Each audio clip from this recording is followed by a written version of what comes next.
Namaste everyone. Today we are going to discuss about patent as an examination 2024.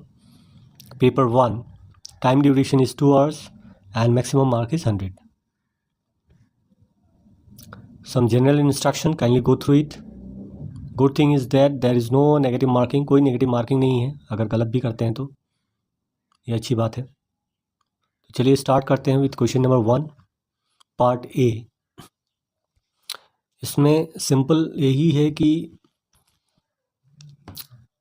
एक student है mister Rohan, वो wrongfully obtain किए हैं एक patent from his professor doctor Desai.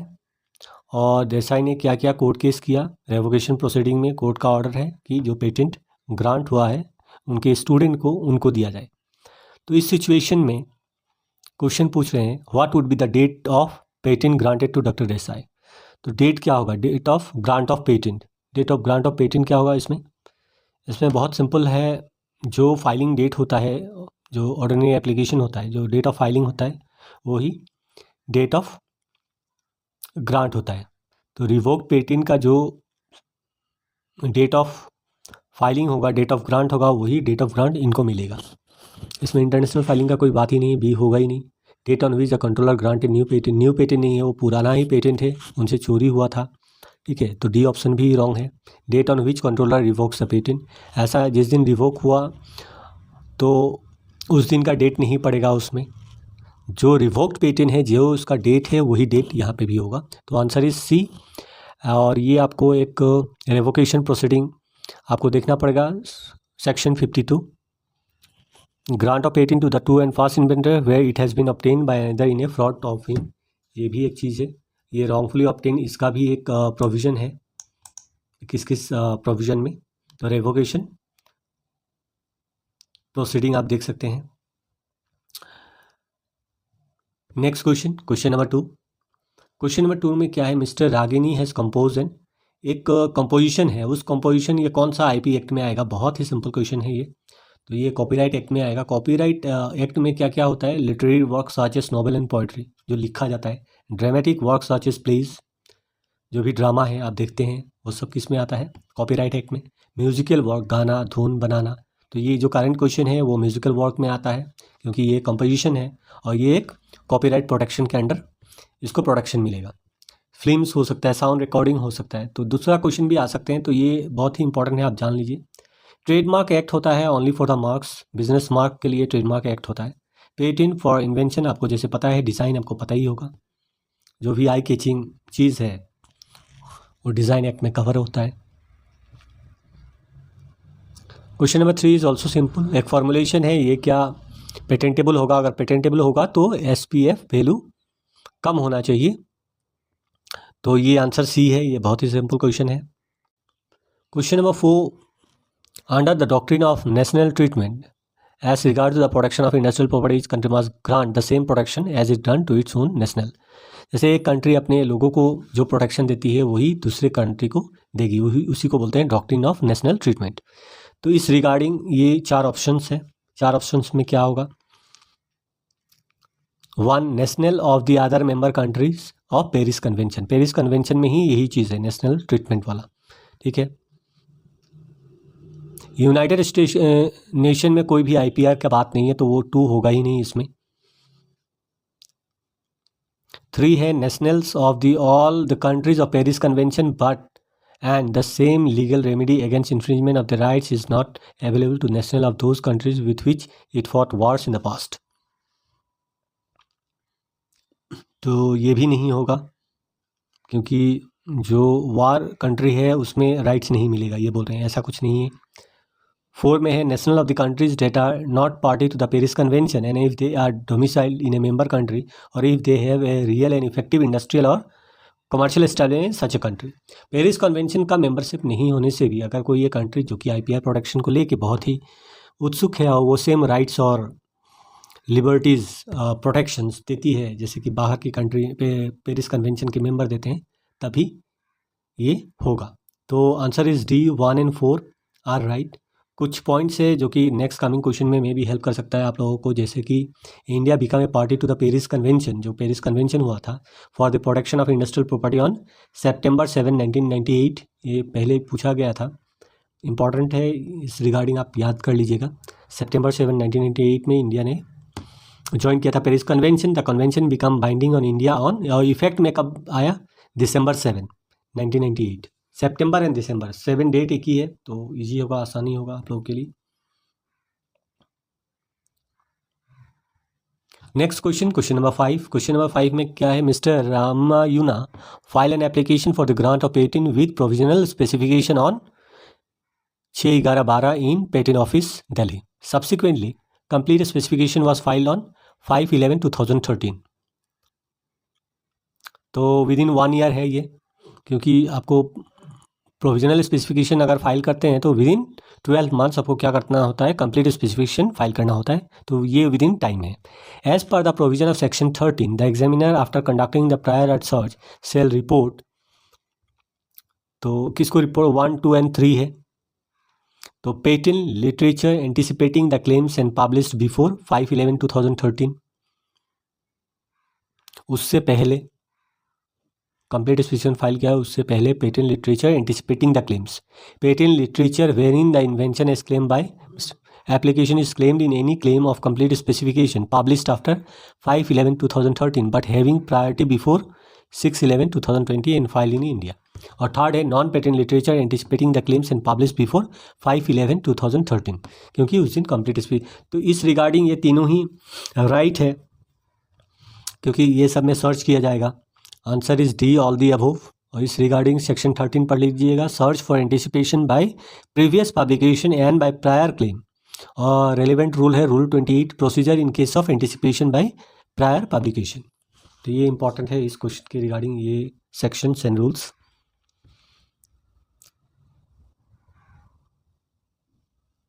Next question, question number 6। Over the years in the field of IPR, significant Indian jurisprudence and got created with regards to various aspects of patenting in India. Case law with their relevant focus। कुछ case laws हैं और उसमें जो jurisprudence आया, जो law point निकल के आया था सब्जेक्ट मैटर के, उसके ऊपर है। तो सबको पता होगा कि नोवार्टिस वाला केस बहुत इंपॉर्टेंट है सेक्शन 3D के ऊपर। तो Novartis versus union of India, ये थ्योरेपेटिक एफिकेसी के ऊपर है। इसके ऊपर सारा एक वीडियो बना रखा है मैंने, जब भी आप प्लेलिस्ट चेक कीजिएगा तो उसमें मिल जाएगा आपको सेक्शन 3 के ऊपर ये केस। उसके बाद जो फेरिट एलानी है वर्सेस यूनियन ऑफ इंडिया, ये सॉफ्टवेयर रिलेटेड पेटेंट्स के ऊपर है। और उसी तरह जो विश्वनाथ प्रसाद राधेश्याम है, person skill in the art and inventive step, इसके ऊपर है। और स्टैंडिक पैक प्राइवेट लिमिटेड जो है पोस्ट डेटिंग के ऊपर है। तो आंसर इज डी।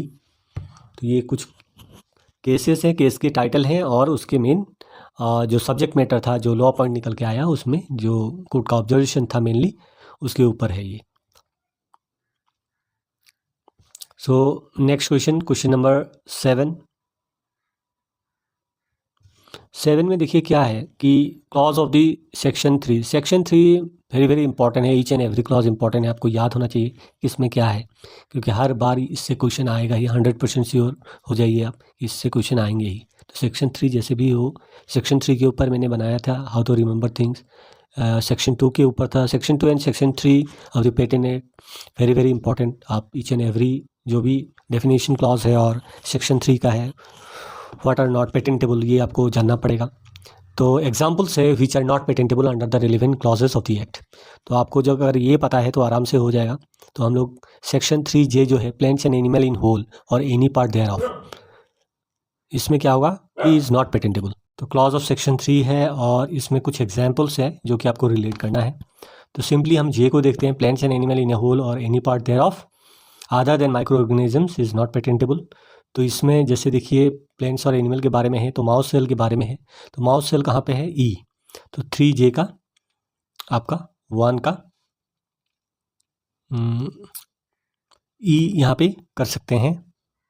तो 1 का ई है बी में, तो ये पहले करेक्ट है, यही करेक्ट है, क्योंकि एक ही सेक्शन आपको पता है एग्जैक्टली, तो आप निकाल सकते हैं इससे।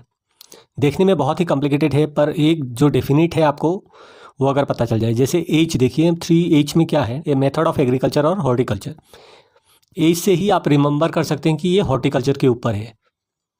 तो यील्ड इन एग्रीकल्चर यहाँ पे एक है, देखिए आप एच में, यानी कि 2 का B, method of aerating soil for improving yield in agriculture. Agriculture चीज़ को, यील्ड को बढ़ाने के लिए, इम्प्रूव करने के लिए आप क्या कर सकते हैं। तो ये रिलेवेंट जो सेक्शन है 2 का बी है, तो 2 का बी, इसमें से भी आप 2 है तो और एक आपको देखना पड़ेगा। तो ऐसे भी आप पता लगा सकते हैं, अगर आपको जो भी पढ़ें आप सही से पढ़ें उसको, तो आप ये सब क्वेश्चन ईजिली कर पाएंगे। सिमिलरली 3I में है any process for medical surgical, तो ये रिमूवल ऑफ टीथ जो है वो सर्जिकल है, तो आई से पता चल जाएगा आपको 3I। उसी तरह 3P है, 3P is all about traditional knowledge और व्हिच इज़ एन एग्रीगेशन और डुप्लीकेशन। तो यहाँ पे टर्मेरिक है, तो नेक्स्ट ईयर में भी ऐसा भी आ सकता है, नीम के लिए आ सकता है, नीम केयर या हल्दी, neem, this are the popular thing of patent, जो कि बाहर में हो गया था। फिर फाइनली इंडियन गवर्नमेंट के इनिशिएटिव से वो सब कैंसिलेशन हुआ, क्योंकि ये सब ट्रेडिशनल नॉलेज ऑफ इंडिया का है।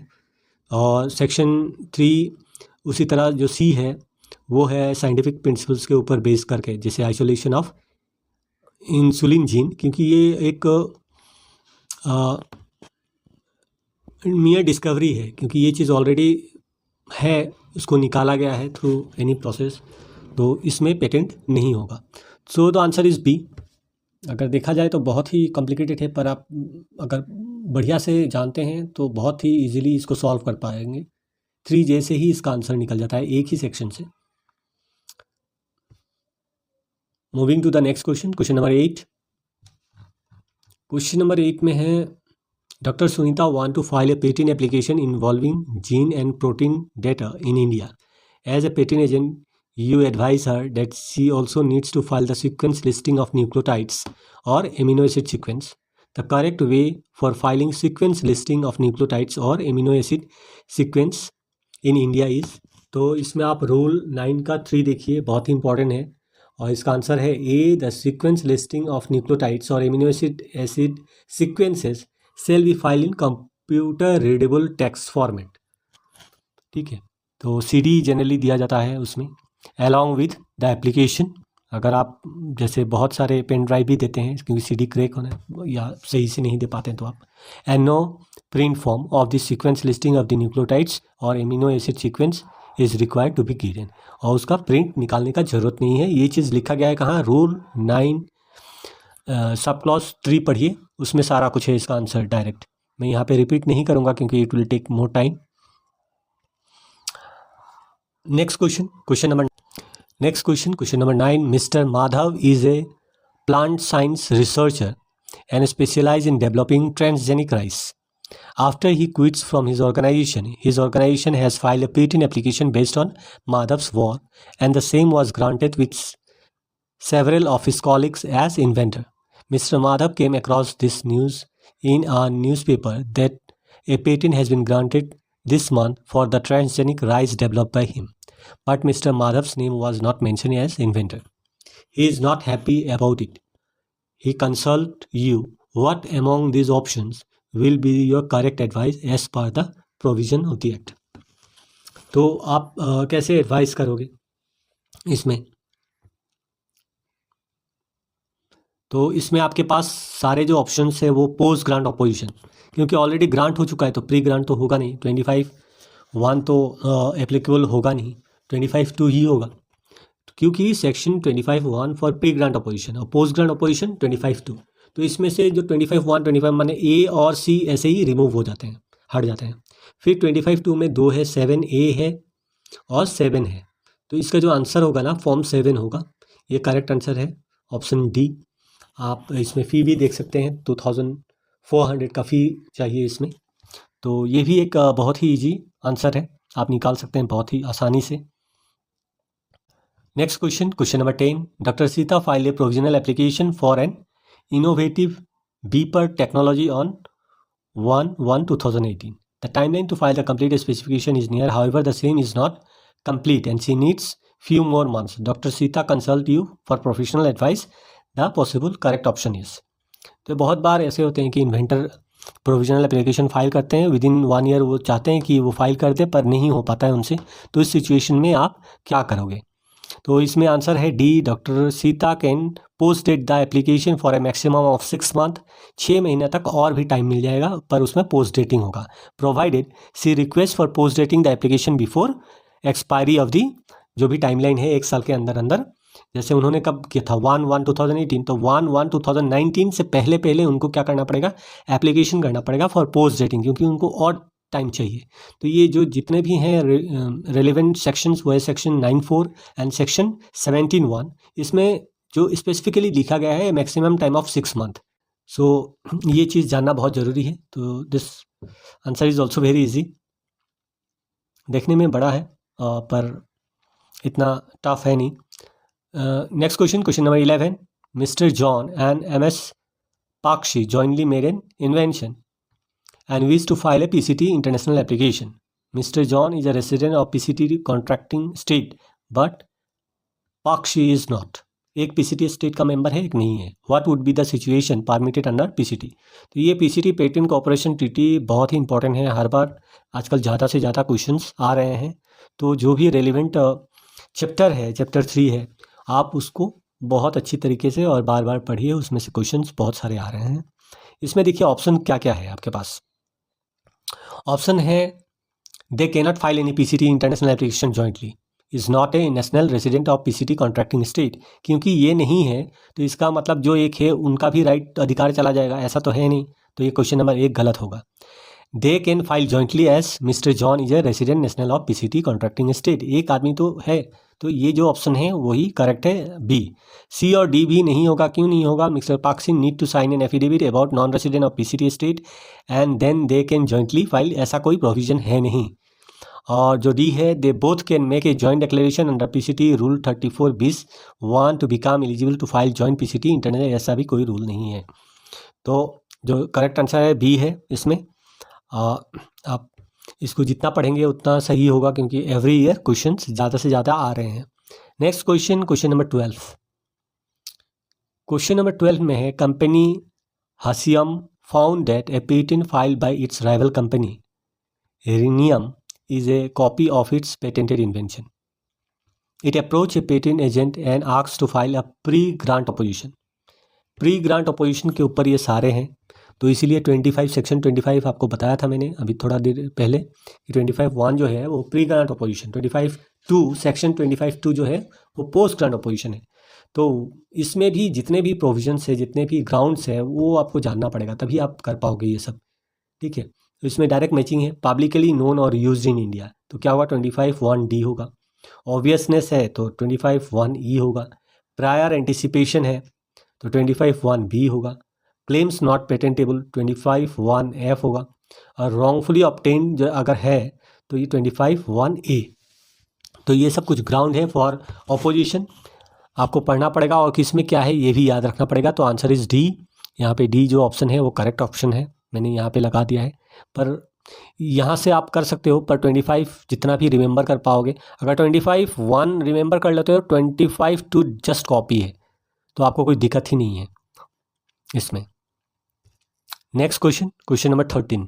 क्वेश्चन नंबर 13 में है mister Nilesh started A business of making sports shoes. He realized that some companies use patented technologies to claim higher price for their product. Being fancied, he decided to put a stamp patented on his article without actually filing any patent. What would be the possible consequences as per the provision of the act? तो बहुत सारे product में ऐसे है कि patented लिखा रहता है, उससे अगर कोई, ये तो प्रैक्टिकल चीज़ है, बहुत सारे लोग ऐसे होते हैं कि वो ऐसे लिख देते हैं कि ये लिखने से ज़्यादा पैसा मिलता है तो चलो लिख दो, पर ऐसे आप नहीं कर सकते, क्योंकि being an going to become an patent agent आपको पता होना चाहिए कि सेक्शन 120 में क्या है, he shall be punishable with fine which may extend to 1 lakh rupees. क्योंकि इसमें जेल का प्रोविज़न नहीं है, आपको जेल में नहीं डाला जाएगा, पर आपको क्या किया जाएगा कि फ़ाइन लगाया जाएगा आपके बिजनेस के ऊपर। तो इसमें जो करेक्ट आंसर है B, he shall be liable to fine penalty. इसमें इम्प्रिजनमेंट है नहीं, तो इम्प्रिजनमेंट वाला ऑप्शन होगा नहीं। आप देख सकते हैं सेक्शन 120, यहाँ मैं रिपीट नहीं करूँगा because it will take more time. Next question, question number 14। Question number 14 में क्या है, mister Alpha has two patent application file on valve structure of an IC engine. The first application A was filed on 19 and the second application B, which was actually an improvement of the first application, was filed on 19. both the application proceeded to grant of patent individually. Application A was granted 2022 and application B was granted in 2022. तो 1/7/2022 को grant हुआ, क्योंकि पहला वाला जो ए है वही उसी का इम्प्रूवमेंट है बी, ठीक है, और दोनों में क्या हो गया कि पेटेंट ग्रांट हो गया. However mister Alpha later on came to know about the provisions and related benefits of patent of addition. Patent of addition का बारे में उनको पता चला and requested the controller to revoke the patent B and convert the same as patent of addition of patent A. In this context select the correct option. तो क्या option आपको correct है इसमें? ये पॉसिबल है क्या? दोनों में ग्रांट हो चुका है, फिर बाद में बोल रहे हैं ये पॉसिबल नहीं है. ये सेक्शन 54(1) में हियर बोथ आर ग्रांटेड, ठीक है, दोनों को ग्रांट, एक को ग्रांट होता एक को नहीं होता तब तो हो जाता. दोनों को ग्रांट हो चुका है तो it is not possible to convert B to a patent of addition of A. ठीक है, तो इसमें वही है कि वर्ड्स के ऊपर है, आराम आराम से धीरे धीरे समझ के पढ़िए आप, तब जाके ये फ़ायदा करेगा. ये सब क्वेश्चंस आज ऐसे पूछ रहे हैं डे बाय डे, थोड़ा थोड़ा करके टफ करते जा रहे हैं लेवल ऑफ क्वेश्चंस. तो ये 14 का answer B. Next question, which of the following statement regarding वाइपो सर्विसेज आर करेक्ट. वाइपो का कुछ सर्विसेज है, वाइपो दास केस, तो ये है सर्विसेज. वाइपो जैसे आपको पता है वर्ल्ड इंटेलेक्चुअल प्रॉपर्टी ऑर्गेनाइजेशन, जो भी ट्रेडमार्क का मैड्रिड है और बिया पीसीटी एप्लीकेशन है वो वाइपो के थ्रू ही फाइल होता है. वाइपो क्या करती है कि ये सारी चीज़ों को देखती है. तो यहाँ पे जो वाइपो दास है वो क्या है, वाइपो केस है वो क्या है, तो इसके बारे में जो दास है एक्चुअली वो डिजिटल एक्सेस सर्विस है, is an electronic system allowing priority documents and similar documents to be securely exchange between. तो दास जो है वो एक्सचेंज करने का है जो भी इसमें है. जो केस है सिस्टम, ये क्या करता है, enable patent offices to securely share search and examination documents related to patent application. तो जो भी सर्च एग्जामिनेशन रिपोर्ट जो भी बनता है वो सब शेयर किया जाता है थ्रू वाइपो केस. तो ये दोनों है, इसका आंसर है बी 1 and 3. 2 नहीं होगा. enables different patent offices to securely share priority document and translation thereof, ये चीज़ नहीं होगा. और India is a participating country of वाइपो दास बट नॉट वाइपो केस, ऐसा नहीं है. दोनों में इंडिया ने ज्वाइन किया था वाइपो को 1975 में ही, तो ये स्टेटमेंट गलत है. तो जो करेक्ट स्टेटमेंट है 1 and 3 दोनों का मैंने यहाँ पे लिख दिया था, हेल्प करेगा आप लोगों को. तो चलिए नेक्स्ट क्वेश्चन की तरफ बढ़ते हैं. Question number 16. Mr. Akram is a student from Central College, Jaipur. He has invented innovative AI nanobot, which can be designed to take any form in a swap of finger and is indestructible. He filed a patent application in the Indian Patent Office. The controller identified the potential of the invention in defense and immediately placed it under secrecy direction. What are the possible consequences of this move? ये बहुत ही easy questions है. Secrecy direction अगर होता है तो क्या होगा इसमें, the controller shall not pass an order refusing to grant of the same. Controller कभी भी रिफ्यूज नहीं करेगा, it will not say that it will not grant patent. ये चीज़ आप सेक्शन 37 क्लॉज 1 में पढ़िए, वहाँ पे है. और any order of the controller passed in respect there of is appealable. Appealable नहीं होता है, इसलिए ये स्टेटमेंट नॉन अपीलेबल होगा. मतलब अपील नहीं करते कंट्रोलर के ऑर्डर के अगेंस्ट. कहाँ जाओगे आप, हाई कोर्ट में जाओगे. पर अगर सिक्रेसी डायरेक्शन है तो वहाँ पे आप नहीं जा सकते, अपील ही नहीं कर सकते इस चीज़ में. तो ये है ऑल अबाउट 16.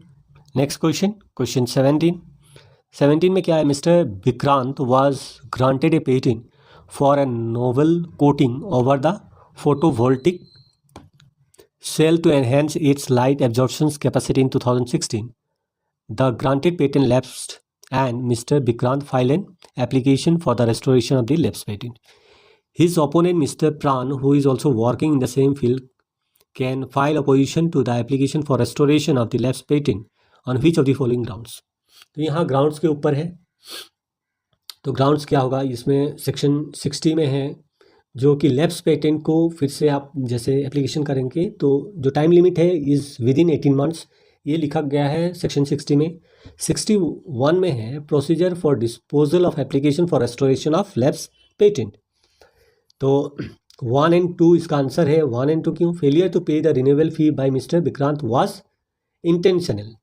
इसमें ऑप्शन में क्या है, जैसे failure to pay the renewal fee is unintentional, भूल जो अनइंटेंशन, इंटेंशन नहीं था कि हम नहीं देंगे, वैसा बात नहीं है।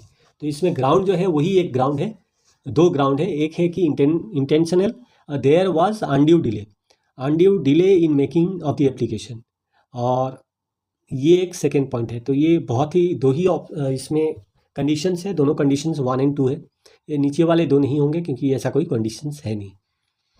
तो ये बहुत ही इजी क्वेश्चन है ये। क्वेश्चन नंबर 18 में देखिए, over years in the field of IPRs various treaties agreement convention have been entered by many countries, match the following with the relevant subject matter of such treaties agreement convention.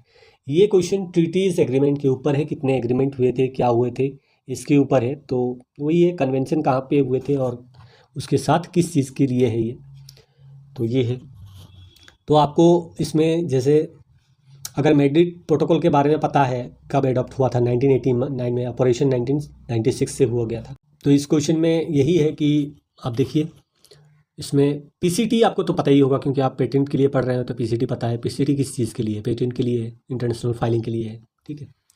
और उसी तरह आपको Madrid किस चीज़ के लिए है? Registration of trademark. Madrid कब हुआ था? 1899 में, और 1996 में इफेक्ट हुआ था। बुडापेस्ट ट्रीटी किस लिए है? डिपॉजिट ऑफ माइक्रो ऑर्गेनिज्म, ये भी आपको पता होना चाहिए क्योंकि सेक्शंस में ही है। On September 17, 2001 came into force on December 17, 2001। और बर्न कन्वेंशन है for the protection of literary and artistic work, India join on 5 September 1887। और हैग एग्रीमेंट है international system that allow industrial design to be protected. तो industrial design के ये agreement है इन multiple. तो easily आप मिला सकते हैं, मिला के ऑप्शन देख सकते हैं। ऑप्शन कौन सा होगा? ऑप्शन C होगा। 1 का C, 2 का D, 3 का B, 4 का A, 5 का E। तो ये भी ऑप्शंस राइट है। अगर आप कम से कम जो इम्पोर्टेंट, ये सारे के सारे इम्पोर्टेंट है, तो ये सारे में भी दूसरे फॉर्म में क्वेश्चंस क्रिएट किए सकते हैं इसको फ्यूचर्स में। तो आप इनको तो पढ़ ही लीजिए कि किस लिए है ये सारे agreement. Next question number 19। Question number 19 में है, company Novel Corporation has got patent for a water purifier technology that auto-adjusts the water quality. Novel Corporation came to know that another company, Inventive Corporation, has flooded the market with the similar product. Novel Corporation filed an infringement suit in the district court. Inventive Corporation, in response, filed a counterclaim for revocation of the patent of Novel Corporation. In this matter, the future course of action will be, इसमें The infringement suit along with the counter claim for revocation shall be transferred to the concerned high court. ये jurisdiction में है। Suit concerning infringement of patent, अगर ऐसा कुछ होता है कि एक का पेटेंट है, दूसरे ने फिर उसमें क्या किया कि infringement suit फाइल किया डिस्ट्रिक्ट कोर्ट में, फिर उसने जब काउंटर क्लेम जैसे ही फाइल किया तो ये मैटर कहाँ पर ट्रांसफर्ड होगा? कंसर्न हाई कोर्ट का। अगर दिल्ली में चीज़ है, डिस्ट्रिक्ट कोर्ट में पड़ा हुआ है, तो दिल्ली हाई कोर्ट में होगा। सेम सिमिलर जो भी जुरिस्डिक्शन में आता है उस हाई कोर्ट में चला जाएगा। तो ये डायरेक्ट क्वेश्चन है, इसमें आप क्वेश्चन सेक्शन 104 रेलिवेंट है, वो पढ़ लीजिए। Next question 20। Hafnium corporation file a PCT international application and received an international search report ISR and written opinion WO from ISA India. Based on the ISR WO report, Hafnium corporation wishes to file amendment. Which of the following option is correct? तो इसका answer है D, none of the above. क्यों? क्योंकि amendment is possible in description and claims in time during the international phase under PCT article 6। ये article इसमें relevant नहीं है। Only claims can be amended under article 34 with in 2 months from the. और इसमें जो है article 19 amendment of claims before the international bureau, ये important है, तो ये आप पढ़ सकते हैं। नेक्स्ट क्वेश्चन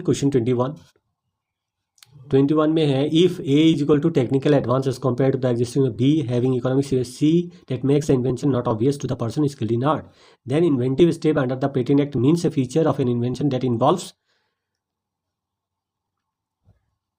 ये अगर आप डेफिनेशन JA का डेफिनेशन को ही क्या किए हैं, इसमें part by part question form किए हैं JA का। Inventive state means a feature of an invention that involves technical advance, ठीक है, as compare to the existing knowledge और हैविंग इकोनॉमिक सिग्निफिकेंस, और बोथ है ना यहाँ पे, तो इसके लिए क्या होगा, ए और बी और ए प्लस बी, और बोथ है यहाँ पे, बोथ का मतलब यहाँ पे बोथ मैंने इसलिए plus A and B, and that makes the invention not obvious. उसके बाद आएगा सी, जो सी वाला ऑप्शन है वही होगा। समझ में आ गया आपको? ये डायरेक्ट जो डेफिनेशन है, डेफिनेशन को ही इन्होंने बाइफर्केट करके क्वेश्चन बनाया है, और बहुत ही सातिर तरीके से बनाया गया है। आराम से अगर पढ़ेंगे तो आप निकाल पाओगे कि ये ऑप्शन सी ही होगा। क्यों? क्योंकि यहाँ पे और बोथ है एक वर्ड, इसी से निकल जाता है ये क्वेश्चन।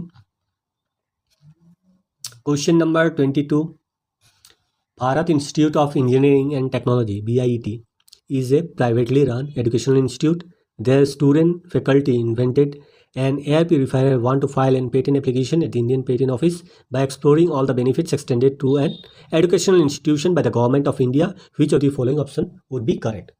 इसमें आंसर बी होगा। डायरेक्ट मैं कहता हूँ, क्योंकि जो फ्री रिडक्शन है ना, वो सिर्फ गवर्नमेंट कॉलेजेस के लिए है। यहाँ पे क्या है, प्राइवेटली रन एजुकेशनल इंस्टीट्यूशन है, इनके लिए नहीं है।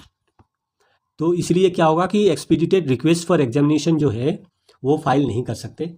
ये रूल 24C पढ़ लीजिए, उसमें एक्सपीडिटेड एग्जामिनेशन जो भी है ये सिर्फ और सिर्फ गवर्नमेंट कॉलेजेस के लिए है, प्राइवेटली ओन कॉलेजेस के लिए नहीं। क्योंकि और सारे ऑप्शंस है, जैसे वन ऑफ द इन्वेंटर अगर फीमेल है तब भी आपको मिलेगा ऑप्शन कि आप एक्सपीडिटेड फाइल कर सकते हैं, स्टार्टअप है तभी मिलेगा। क्योंकि ये इंस्टीट्यूशन है, तो यहाँ पे एक ऑप्शन ये भी है, इस क्वेश्चन को थोड़ा सा मॉडिफाई किया जाए एंड लिखा जाए कि one of the inventor is a lady और प्रोफेसर, कुछ भी हो तब होगा कि नहीं। तो ये क्वेश्चन ऐसे भी ट्विस्ट हो सकते हैं इन कमिंग ईयर।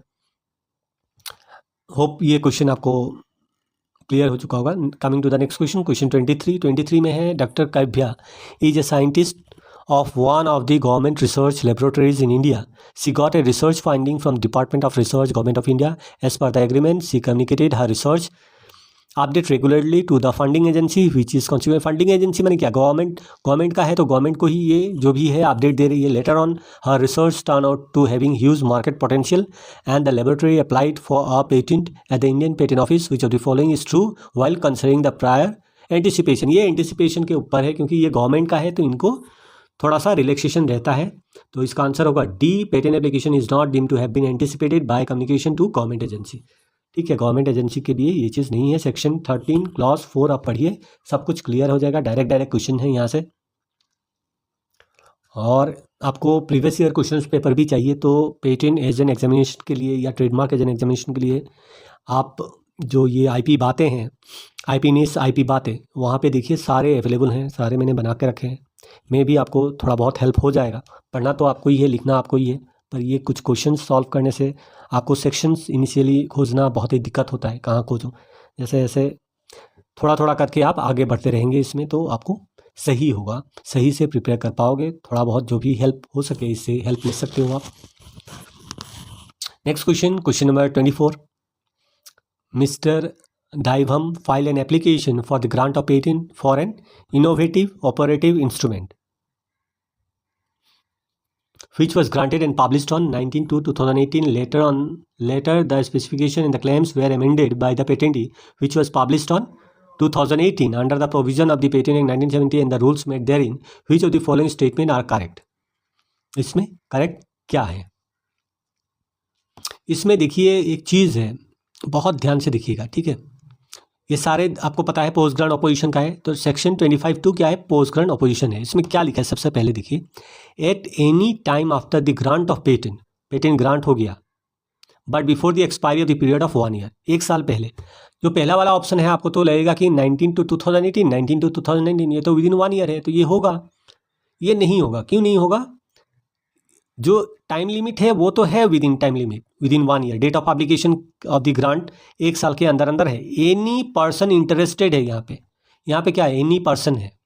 1 का ऑप्शन देखिए, post grant opposition can be filed by any person, any person नहीं, एनी पर्सन इंटरेस्टेड, इसलिए ये 1 नहीं होगा। 2 भी नहीं होगा क्योंकि इसमें भी यही है, और 3 तो होगा ही नहीं क्योंकि ये बियॉन्ड 1 ईयर है। थर्ड डी, सी नहीं है, डी है, इसको अच्छा से पढ़िए, इसमें पर्सन इंटरेस्टेड है और बियॉन्ड 1 ईयर्स नहीं हो सकता है, तो ये सब कुछ कंडीशन है।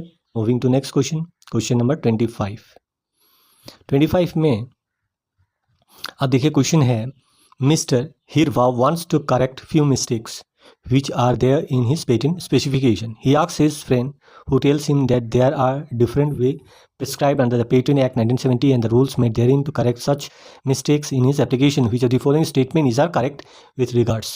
तो करेक्शन के लिए क्या है आपको पता ही होगा, जो इसमें सेक्शन है 78, 57 ये सब है, तो इसमें कौन सा ऑप्शन करेक्ट होगा? Amendment by way of correction under section 57 bye filing form 13। तो आपको फॉर्म भी यहाँ पे दे दिया गया है। कभी कभी फॉर्म और सेक्शन मैच करने का क्वेश्चंस भी आते हैं, तो फॉर्म और सेक्शंस भी इंपॉर्टेंट है। तो सेक्शन 57 देख लीजिए, फॉर्म 13 प्रिस्क्राइब्ड फी है इसमें, तो इसके थ्रू आप करेक्ट कर सकते हैं, यही है प्रोविजंस। नेक्स्ट क्वेश्चन, क्वेश्चन 26 में है, an application for grant of patent for an invention was filed on 14। The invention uses a biological material which is not commonly available to the public and the same was deposited in the depository institution on 19/2/2014. The application got published on 26/11/15 and granted. इसमें grant हो गया, तो इसमें कुछ है कि इसका answer क्या है? Answer is B 2 and 4। 2 and 4 क्यों है? The patent office shall make the specification and drawing of the application available to the public on किस दिन को? जिस दिन पब्लिकेशन हुआ। पब्लिकेशन कब हुआ? 26/11/15 को। पब्लिकेशन के बाद ही कोई चीज़ पब्लिक को डिस्प्ले किया जाता है, जो भी है इसमें, जो भी लिखा गया है। तो ये तो चीज़ आपको फैक्ट पता होना चाहिए। और जो 4 में है, the application shall have like privileges and right as if the patent for the invention has been granted on 26/11/2015। इसमें like privileges and rights दिया जाता है, पर आप इसमें इन्फ्रिंजमेंट प्रोसीडिंग नहीं कर सकते। इन्फ्रिंजमेंट प्रोसीडिंग उसी दिन से होगा जिस दिन आपको पेटेंट ग्रांट हुआ है, उसके बाद ही होता है। जैसे इन्फ्रिंजमेंट सूट कोर्ट में फाइल करते हैं ना, सूट फॉर इन्फ्रिंजमेंट, तो ये कब होगा? जब आपको ग्रांट होगा। जब तक आपको ग्रांट नहीं है तब तक आपको लाइक प्रिविलेजेस एंड राइट्स दिया जाएगा, मतलब कोई और आपका पेटेंट व सिमिलर लाइन पे नहीं बना सकता उस डेट से, from the date of publication, वो आपके पास ही रहेगा, इसीलिए लाइक प्रिविलेजेस एंड राइट्स कहा जाता है। Next question, question number 27। Question number 27 देखिए, miss Ritu has genetically modified a microorganism from Goa Sea beach which has the capacity to degrade petroleum. She has drafted the complete specification, would like to protect the microorganisms too. What are the correct option with respect to the disclosement? तो इसमें option 1 2 3 4 है। इसमें answer C है, 2 और 3 is correct. 2 और 3 is correct. तो 2 में क्या है? The deposit of the material shall made not later than the date of publication. Publication से पहले ही आपको डिपॉजिट करना पड़ेगा। The patent publication later date of publication, the patent application in India and a reference date shall be made in the specification with the prescribe period, और उसका reference भी देना पड़ेगा। All the available characteristics of the material required for it to be correctly identified or indicated are included in the specification, including the name, address of the depository institution and the date and the number of the deposit of the material। तो ये 2 और 3 direct question है regarding deposit of micro organisms. Next question, question number 28। Next question, question number 28 में है, which of the following is are patent classification system. Patent classification system, patent को classify किया जाता है कुछ सिस्टम से। तो ये क्यों किया जाता है? क्योंकि टू हेल्प पेटेंट रिसर्चर्स को हेल्प करने के लिए क्लासिफिकेशन किया जाता है। Patent are difficult to search using keywords because of the complex legal and technical language they contain. तो कुछ कीवर्ड से आप ढूंढ नहीं पाओगे अगर सिस्टम में है, तो इसीलिए उसको एक प्रॉपर तरीके की क्लासिफिकेशन किया जाता है फॉर पेटेंट रिसर्च। वैसे ही कुछ वर्ल्ड में क्लासिफिकेशन है जिसको कहते हैं इंटरनेशनल पेटेंट क्लासिफिकेशन और IPC cooperative patent classification CPC, इसको डेवलप किया गया है यूरोपियन पेटेंट ऑफिस और USPTO, दोनों मिलके इसको इस क्लासिफिकेशन को चलाते हैं। File index and file forming term और Japanese file index F index भी करते हैं, इसको भी एक क्लासिफिकेशन है। और एक है यूरोपियन क्लासिफिकेशन सिस्टम ECLA। तो इसका जो क्लासिफिकेशन है ये चारों ही इंपॉर्टेंट क्लासिफिकेशन है, तो इसका आंसर होगा D, all of the above. Next question, question number 29 में क्या है? As an authorise patent agent You just receive a controller refusal under Section 15 on an application prosecuted by you. However, after careful scrutiny of the order, your client observed that the controller did not consider one important document filed in the prosecution and asked you to file a review petition. The same may be filed on form. इसका correct answer यही है कि जो form चाहिए वो form कितना है, तो form 24 and within 1 month from the date of communication of order. कोई भी ऑर्डर है तो जनरली यहाँ पे 1 मंथ का टाइम ही है जिसको आप रिव्यू कर सकते हैं या उसको अपील करेंगे, तो 1 मंथ का टाइम है। Within 1 month you have to take step. ये आपको बहुत जगह मिलेंगे। तो ये अगर आप ऐसे भी देखते हैं तो रिव्यू पिटीशन का एक ही चीज़ अगर याद है आपको 1 मंथ, तब भी इसका आंसर आप मार्क कर सकते हैं। फॉर्म आपको पता नहीं तब भी इसका आंसर होगा ए, दैट इज़ 1 मंथ। तो इस तरीके से भी आप क्वेश्चन सॉल्व करने में हेल्प होता है अगर फॉर्म या कुछ चीज़ पे आपका बहुत ज़्यादा पकड़ होना चाहिए। नेक्स्ट क्वेश्चन 30 में है, mister Swami file an patent application which was granted on 23। Unfortunately just before the grant passes away 23. You as an authorized patent agent are now requested by his only son, who is the legal heir, to change the name in the patent. You are required to file the form. इसमें form है under section है, तो form क्या है, form है 10 under section 44। इसमें क्या होगा कि अगर किसी एक इन्वेंटर का और एप्लीकेंट का डेथ हो चुका है तो उनको जो उनके बाद जो आएगा उनका नाम अगर आप चाहते हैं तो प्रॉपर फॉर्म है। इसमें और भी सारे डॉक्यूमेंट्स देने पड़ेंगे, जैसे स्वामी का डेथ सर्टिफिकेट्स और लीगल हेयर सर्टिफिकेट्स भी चाहिए होगा, तो प्रूफ दैट वही उनका सन है और उनके नाम पे दिया जाए। तो आंसर इज़ बी। ये तो पार्ट बी में देखते हैं। Part B comprises of 10 multiple choice question each of 1 mark with only 1 option correct. एक ही ऑप्शन इसमें करेक्ट है। तो इसमें क्वेश्चन जो 31 to 35 है असर्शन एंड रीजन है। Only option A B C should be marked as given below. A B C D का मतलब यहाँ पे क्या है, ए अगर बोलते हैं when both assertion and reason are true and R is the, अगर दोनों स्टेटमेंट राइट है, एक का करेक्ट एक्सप्लेनेशन है तो ए है। When both A and B are true and R is not the correct explanation तो इसका बी है। When A is true but R is false उसका सी है। When A and R both are false, अगर दोनों ही false है तो इसका आंसर डी है। तो यहाँ पे असर्शन है और रीज़न है, पहला ही फॉल्स है। The examination process under this act warrant the validity of the patent granted under this act. The examination of the patent application under section 12 and 13 ensure the above validity of the patent. तो ये दोनों ही false है। उसी तरह next question 32 में आइए। इसमें क्या है, ऑप्शन ए है और जो सेकेंड रीजनिंग है वो करेक्ट एक्सप्लेनेशन है। In India an applicant who is not an inventor must submit proof of right assignment from the inventor. ये सही है। Under section 6 of the act 2 and first inventor और हिज असाइनी और his legal representative only are entitle to apply for patent. ये भी true है। इसका explanation है ये से 32।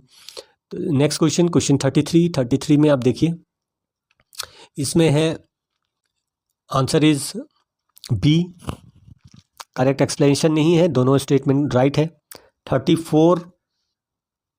34 में देखिए ए है, दोनों स्टेटमेंट राइट है और जो रीजनिंग है वो इसको वैलिडेट करता है।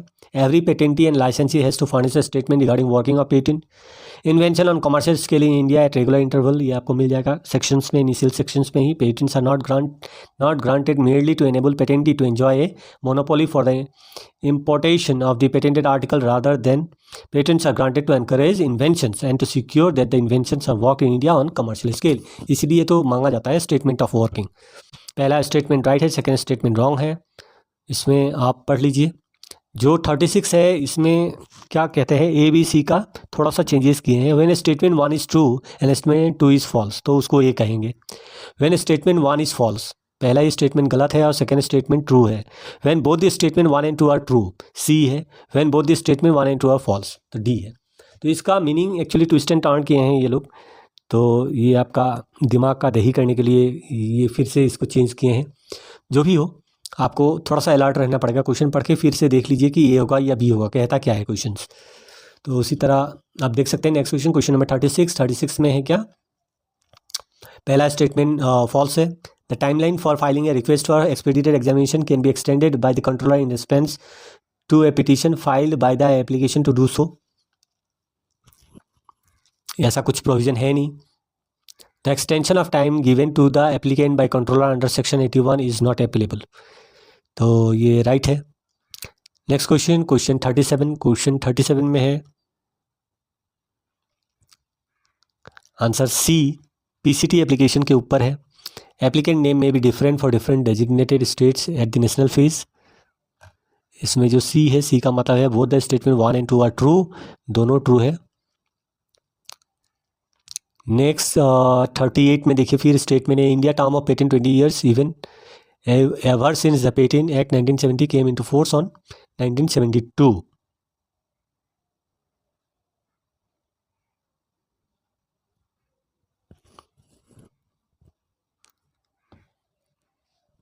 और जो irrespective of the field of invention the term of patent has been uniform since 1999 in India।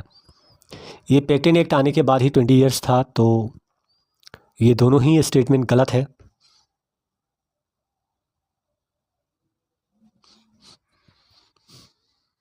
Priority once decided for an application may be amended।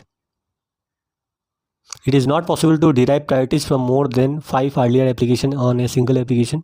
ये दोनों ही स्टेटमेंट फॉल्स है। स्टेटमेंट 1 एक एक्सक्लूसिव लाइसेंसी कैन इंस्टीट्यूट इन्फ्रिंजमेंट प्रोसीडिंग, ये direct true है, ये sections में मिल जाएंगे आपको। एन एक्सक्लूसिव लाइसेंसी can be awarded damages in an infringement suit by the court, ये भी स्टेटमेंट राइट है। रिगार्डिंग इन्फ्रिंजमेंट आप पढ़ेंगे तो ये पता चल जाएगा आपको। तो ये स्टेटमेंट एंड रीजनिंग वाला बहुत ही आपको अच्छी तरीके से एक पता होना चाहिए। एक बार पढ़ने से ही समझ में आ जाएगा आपको कौन सा राइट होगा कौन सा रॉन्ग होगा। नेक्स्ट क्वेश्चन, क्वेश्चन 41 में है क्या, in view of the provision of the patent in 1970 which of the following entities में file a petition for revocation for grant of patent. ये रेवोकेशन के ऊपर है। रेवोकेशन के ऊपर सेक्शन 64 देखिए, एनी इंटरेस्टेड पर्सन और the central government by the appellate board और on a counter claim suit for infringement high court. तो high court, appellate board, central government, any interested person. अभी एपीलेट बोर्ड एबॉलिश हो चुका है, तो ये चीज़ appellate board में नहीं है। तो इसका आंसर होगा सी में क्या है, ओनली 2, 3 and 4, माने 2, 3 and 4। एनी पर्सन तो होगा ही नहीं, इंटरेस्टेड पर्सन पहले वाले प्रोविजन में ही मैंने समझाया था आपको कि इंटरेस्टेड पर्सन होता है। एनी पर्सन बहुत कम जगह आपको मिलेगा, आपको इंटरेस्ट होना पड़ेगा उसमें, आप रिलेट होने पड़ेंगे तभी आपका कंसिडर किया जाएगा। इसमें कंट्रोलर ऑफ पेटेंट का कोई उसने रेवोकेशन नहीं है, क्योंकि कंट्रोलर ऑफ पेटेंट नहीं करेंगे ऐसे, क्योंकि उनको अलाउ ही नहीं है। Defendant in any suit by way of counter claim, इसमें हाई कोर्ट कर सकता है, डिफेंडेंट नहीं कर सकते। तो इसका भी क्लियर कट आंसर है। नेक्स्ट क्वेश्चन की तरफ है, क्वेश्चन नंबर 42 में क्या है, requirement of proper enablement of patent specification is the basis of patenting regime philosophy of quid pro क्यो। However this requirement is judged differently at different stages of the prosecution of a patent application. Granted patent which is evident from the different phrases used by the legislature in different section dealing with the various aspect of patent prosecution. In view of the same, which of the following sections are correctly matched with the relevant phrase? तो इसमें matching कौन सा है, इसमें 2, 3 और 4 answer है। 3 नहीं है क्योंकि 25(2)G क्या कहता है, फुली एंड सफिशिएंटली नहीं। इसमें क्या लिखा है, not sufficiently and clearly. Sufficiently और क्लियरली है वर्ड। देखिए 25(2)G में मैंने साइड में लिख दिया है, जिसमें है सफिशिएंटली एंड क्लियरली। यहाँ पे क्या है, फुल्ली एंड सफिशिएंटली। तो 3 का नहीं होगा इसमें, तो करेक्ट ऑप्शन सी होगा। तो इस तरीके से भी क्वेश्चन आ सकते हैं। तो ये सब इंपॉर्टेंट कुछ सेक्शन से आप देख लीजिएगा कि इसमें है fully and particularly. Next question, question number 43 में क्या है, mister Tanaka a national and resident of Japan file a patent application in Japan. He assign his right to mister Otto taking priority of the said application. Said application मैंने वहाँ पे जो file हुआ 25/07/2015 wants to file a convention application India में फाइल करना चाहते हैं on 2016। While doing so, she wants to take her friend Meenakshi as the co-applicant in India. What could be the correct option? तो ऑप्शन क्या क्या है इसमें, करेक्ट ऑप्शन क्या क्या है वो देखिए आप। 2 और 3 करेक्ट ऑप्शन है इसमें। 1 नहीं होगा। The applicant is free to choose any other applicant and mister Meenakshi can surely be co applicant without any further legal procedure. ऐसे नहीं होता है, तो ये नहीं होगा। 2 और 3 होगा। 4 भी नहीं होगा। None of the above shall work as a timeline is breach. Timeline breach नहीं है, विद इन टाइम है, ठीक है। तो ये स्टेटमेंट भी गलत है, तो answer is B. Next question, question number 44। Provision under the Patent Act 1970 and the rules made therein provided various timeline for different action. Which are the places where these timelines are mentioned? तो कहाँ पे क्या चीज़ है, ये चीज़ आपको पूछे गए हैं यहाँ पे। मतलब एक्ट में कौन सा है, इसमें सिंपल क्वेश्चन यही है कि एक्ट में कहाँ पे टाइमलाइन है और रूल्स में कहाँ पे टाइमलाइन है। कंफ्यूज मत होइए, यही चीज़ पूछा गया है आपको, A, B, C and D।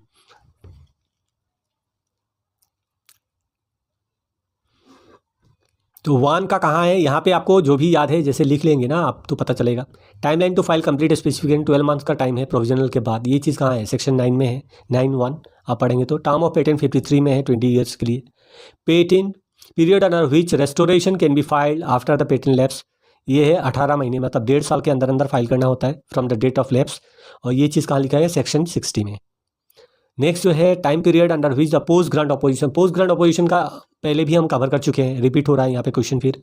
Section 25(2) 1 year from the date of grant of patent, 1 साल के अंदर आप पोस्ट ग्रांट अपोजिशन कर सकते हैं, तो ये भी सेक्शन में है। इसमें जो एग्जामिनेशन का है रूल 24B में है, 48 मंथ्स जो लिखा गया है और फॉर्म 18 में आप अप्लाई करेंगे रिक्वेस्ट फॉर एग्जामिनेशन, ये कहाँ पे है, रूल्स में है। और time to file review petition का भी रूल 130 में है, फॉर्म 24 चाहिए, 1 months time from the date of decision of the controller. तो ये दोनों जो लास्ट का है वो रूल में लिखा गया है, बाकी सबका है। तो जो करेक्ट ऑप्शन है उसमें निकालिए आप, आपको मिलेंगे ऑप्शन सी, रूल्स का 4 एंड 5 एंड 6। ये थोड़ा टफ क्वेश्चन है, मतलब बहुत ही ज़्यादा सेक्शन और रूल को शेयर दिए हैं इसमें, और स्टूडेंट के लिए थोड़ा सा डिफिकल्ट क्वेश्चन है ये, क्योंकि बहुत सारा सेक्शंस रूल एक साथ लगा दिए हैं ये लोग। रिलेटेड रहता तभी समझ में आता, ये अनरिलेटेड चीज़ है सब एक दूसरे। नेक्स्ट क्वेश्चन, क्वेश्चन देख के लगता है कि मतलब लेवल ऑफ जो क्वेश्चन है वो डे बाय डे ये लोग हायर करते जा रहे हैं, आपको ज़्यादा से ज़्यादा पढ़ना पड़ेगा। नेक्स्ट क्वेश्चन में आते हैं, question 45। Recently at national IPR conference 2023 in Delhi, वाइपो IP डायग्नोस्टिक, ये वाइपो IP डायग्नोस्टिक क्या चीज़ है, is a free intellectual protect self assessment tool that help businesses identify their IP assets. कोई भी बिजनेस का IP एसेट आप निकाल सकते हैं कि क्या क्या IP एसेट हो सकता है, तो ये एक फ्री का टूल है और ये एक वाइपो का IP डायग्नोस्टिक है। तो ये चीज़ आपको याद रखना पड़ेगा। क्वेश्चन दूसरे तरीके से भी आ सकते हैं। Indian adaptation was launched which is a collaborative effect of वाइपो and the government of India, मिलके ये चीज़ बनाया है। Executed through the office of the controller of patent design CGPDMTM। इसमें करेक्ट स्टेटमेंट कौन सा है, तो 1, 2 एंड 3 करेक्ट है। It is a software based tool, आपको पता है जैसे सॉफ्टवेयर बेस्ड टूल है जो कि MSME स्टार्टअप SME की help self assessment IP asset क्या क्या हो सकते हैं वैसे आपको ये दिखाएगा। उसके बाद जो सेकेंड है, the tool generated report based on the target questions related to intellectual property. It provides a global perspective of IPR including the Indian contacts with illustrative local examples, भी ये चीज़ निकाल के आपको देगा। इसमें 4 और 5 नहीं होगा क्योंकि it also enable exchange of research report exchange नहीं करता है। ये जो डायग्नोस्टिक है ये रिसर्च रिपोर्ट तो आपको पता ही चल जाएगा कि ये नहीं है, बिटवीन डिफरेंट कंट्रीज टू नहीं। It also includes information regarding plant variety and farmers right, ये अलग एक सब्जेक्ट मैटर है, इसके साथ इसका कोई रिलेशन नहीं है, तो ये भी नहीं होगा। तो correct option is A। Next question की तरफ चलते हैं, question 46। In the context of filing form 27 on working of patent which of the following is true. Working of patent के ऊपर कौन सा चीज़ें ट्रू है। 1 एंड 3 ट्रू है। Every patent is required to file form 27 regarding working of patent, क्योंकि जानना पड़ेगा, ये चीज़ मैंडेटरी है। और 3 में है, for joint application all such patent में फाइल फॉर्म 27 जॉइंटली, ठीक है। Exclusive licenses file form 27 but it's not mandatory for non, ऐसा कोई बात नहीं है, क्योंकि ये चीज़ सेक्शन देखिए, ये 2 का देखिए, उसके बाद जो पॉइंट नंबर 2 है, और उसके बाद सेक्शन 146(2) एंड रूल 131(1) पढ़िए। एवरी पेटेंटी एंड एवरी लाइसेंसी वेदर एक्सक्लूसिव और अदरवाइज सेल्फ फर्निश, क्या, form 27।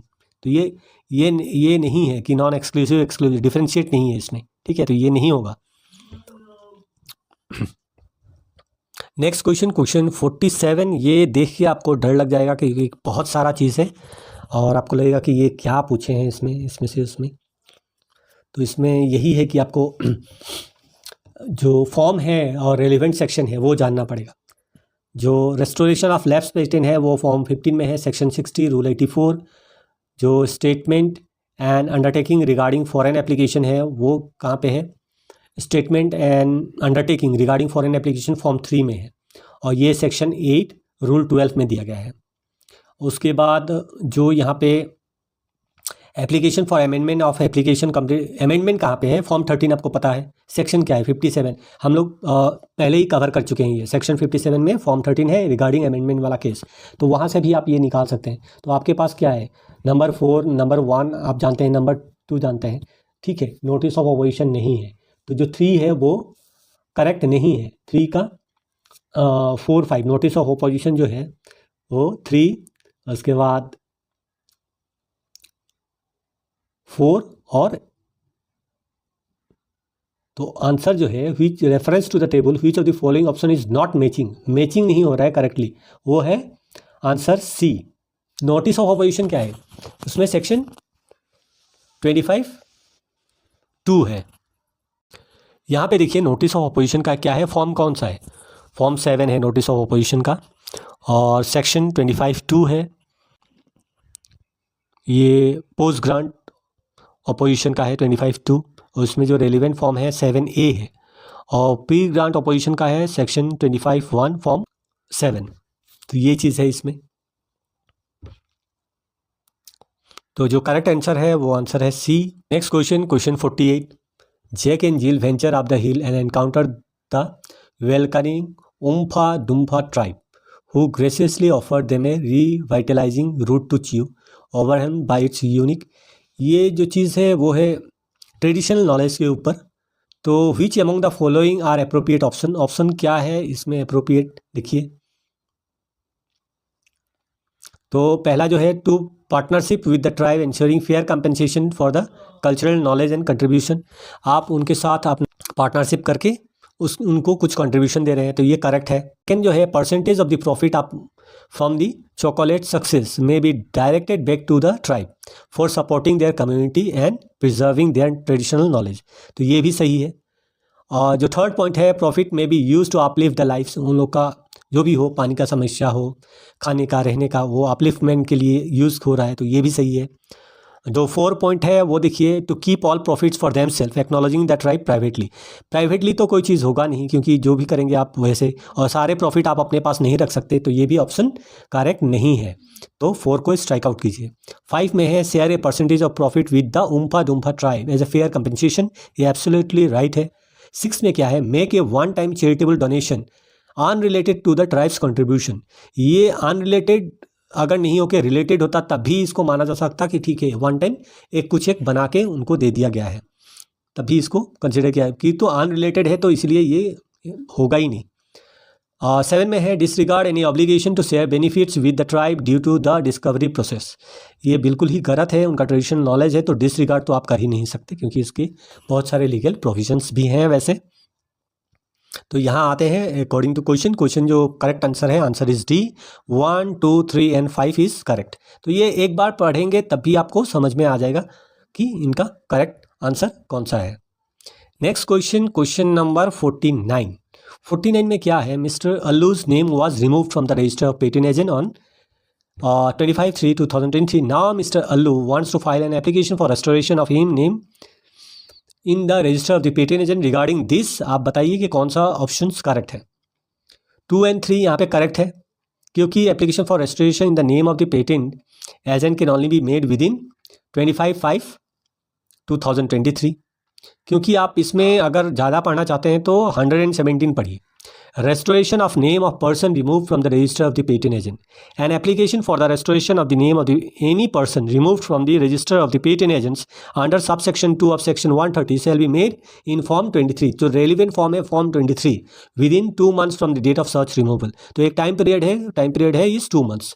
If the name of the person is restored to the register of the patent agent, his name shall be continued therein for a period of 1 year from the date of which his last annual fee become due. और third में है the restoration of the name of the register of the patent agent shall be communicated to the patent agent and also published on the official website. तो ये कुछ चीज़ें हैं section 17 के ऊपर ये सारा क्वेश्चन है. अगर सेक्शन 117 आपको पता है तो इसका आंसर आपको पता होगा. तो 49 का जो आंसर है वो आंसर है A, 2 and 3 इज करेक्ट. और ये रहा लास्ट क्वेश्चन. लास्ट क्वेश्चन करने से पहले मैं बता दूं आप लोगों को कि प्रीवियस ईयर क्वेश्चन पेपर अब तक जितने एग्जाम हुए हैं सब कुछ अवेलेबल है इस चैनल पे. आप प्लेलिस्ट चेक कीजिए, उसमें सारे कुछ मिल जाएंगे. जो इकोनॉमिकली वीक बच्चे हैं उनके लिए मैं वीडियो बनाता हूं. और मेरा कोई अपना कोचिंग इंस्टीट्यूट है नहीं, तो जो भी मैं इंफॉर्मेशन शेयर कर रहा हूं, जो भी मैं कर पा रहा हूं, तो वो उन्हीं लोगों के लिए है ताकि कुछ असिस्ट कुछ हेल्प कर सकूं मैं उनको. इसी मोटिव के साथ मैं वीडियो बनाता हूं. बिल्कुल ही मोबाइल पे बनाता हूं, कोई भी मेरे ऐसे यूट्यूब गैजेट्स नहीं हैं, इसलिए वीडियो क्वालिटीज़ बहुत अच्छे नहीं हैं मेरे. पर जो भी आपका काम का सामान है वो यहाँ पे अवेलेबल है. और होप आप इनको अप्रिशिएट करोगे मेरे वर्क को. और बढ़ते हैं लास्ट क्वेश्चन की तरफ. Doctor Sudha is unable to exploit her patent commercially. None of the dealers or companies in the same field approach her for commercial ideas and assignments. She is unable to maintain the patent nor file renewal fee. ऐसा बहुत बार होता है कि patent मिल गया, उसके बाद commercially आप use नहीं कर पा रहे हो. रिन्यूअल फ़ी क्योंकि डे बाय डे बढ़ते जाता है, लास्ट के 10 ईयर्स में तो बहुत ज़्यादा है, डबल ट्रिपल हो जाता है पेटेंट फ़ी अगर देखोगे तो. उस सिचुएशन का है ये, बिल्कुल ही प्रैक्टिकल क्वेश्चन है. ऐसे सिचुएशंस आपके लाइफ में ज़रूर आएंगे अगर आप पेटेंट एजेंट बन जाते हो तो इसके रिलेटेड है सरेंडर ऑफ पेटेंट्स. इसके जो भी प्रोविजन है आप यहाँ पे पढ़ सकते हो. A patentee may at any time by giving notice in the prescribe manner to the controller offer to surrender. आप जो भी पेटेंटी है वो कर सकते हैं, वैसे प्रोविजंस है यहाँ पे सरेंडर. जब ऐसा कोई ऑफर मिलेगा तो कंट्रोलर क्या करेंगे, publish the offer in the prescribe manner and also notify each and every person. उसमें ईच एंड एवरी इन्वेंटर के नाम होंगे, सबके नाम होंगे, तो उनको क्या किया जाएगा, कम्युनिकेट किया जाएगा, नोटिफाई किया जाएगा कि ये जो है ना इसको सरेंडर किया जा रहा है. तो एनी पर्सन इंटरेस्टेड, माने कोई भी पर्सन उसमें इंटरेस्टेड है. पर्सन इंटरेस्टेड मीन्स पर्सन जो उसके साथ कनेक्टेड है, वो क्या करेंगे, within a period of such publication give notice to the controller of opposition. वो अपोज करेंगे कि नहीं इसको सरेंडर नहीं किया जाना चाहिए, ये कहेंगे. And when any such notice is given the controller shall notify. तो उसके बाद जो अपोजिशन का प्रोसीडिंग होता है वैसे ही प्रोसीडिंग होगा, और उसके बाद एक हियरिंग फिक्स किया जाएगा. और opponent if desires being hard then the patent may properly be surrendered. He may accept the offer and by order revoke the patent. उसके बाद रिवोक भी कर सकते हैं कि इसको रिवोक किया जाए. तो जो करेक्ट आंसर है 1 and 3 है. 1 and 3. 1 में है doctor Sudha could give notice to the controller offering her patent under section 63. ये बिल्कुल राइट है. और 3 में है the controller based on her surrender request under section 63 may accept the offer. Accept कर सकते हैं. And by order revoke the patent following the due procedure of opposition proceeding. अगर कुछ है तो उसको कर सकते हैं. द फी का कोई प्रोविज़न है नहीं, रिफंड ऑफ द फी का कोई प्रोविज़न है नहीं. फ़ी आप रिफ़ंड नहीं कर सकते. ऐसा नहीं कि आपने पेटेंट किया, आपका पेटेंट कमर्शियली नहीं चल रहा है, तो जो आपने पैसा दिया है वो पैसा आपको पेटेंट ऑफिस वापस करेगी, वैसा कुछ प्रोविज़न है नहीं. आपको भी पता है. तो 2 यहाँ पे स्ट्राइक ऑफ कीजिए, है ही नहीं. उसके बाद जो है 4 देखिए, the controller based on her signed request her under section 62 may accept the offer and by order revoke the patent following the due procedure of original proceeding if any. तो section 62 नहीं होगा यहाँ पे, सेक्शन 63 होगा, इसीलिए point number 4 भी wrong है. Point number 5 देखिए, the controller based on her surrender request under section 62 may accept the offer and she could claim refund of the fee. ये रिफंड वाला चीज़ तो होगा ही नहीं, तो इसको भी कैंसिल कीजिए. तो करेक्ट आंसर जो है वो 1 and 3 है. 1 and 3 है. तो यहाँ सारा paper end of the paper है. जो इंग्लिश जो हिंदी नहीं समझते हैं उनके लिए मैंने ये लिख भी दिया है, ताकि वो अगर थोड़ा बहुत भी समझते भी होंगे तो वो जो लिखा हुआ है रिलेवेंट सेक्शन वो देख के फ़ायदा उठा सकते हैं इस वीडियो का. और इसी के साथ धन्यवाद, बने रहिए मेरे साथ. Thank you very much.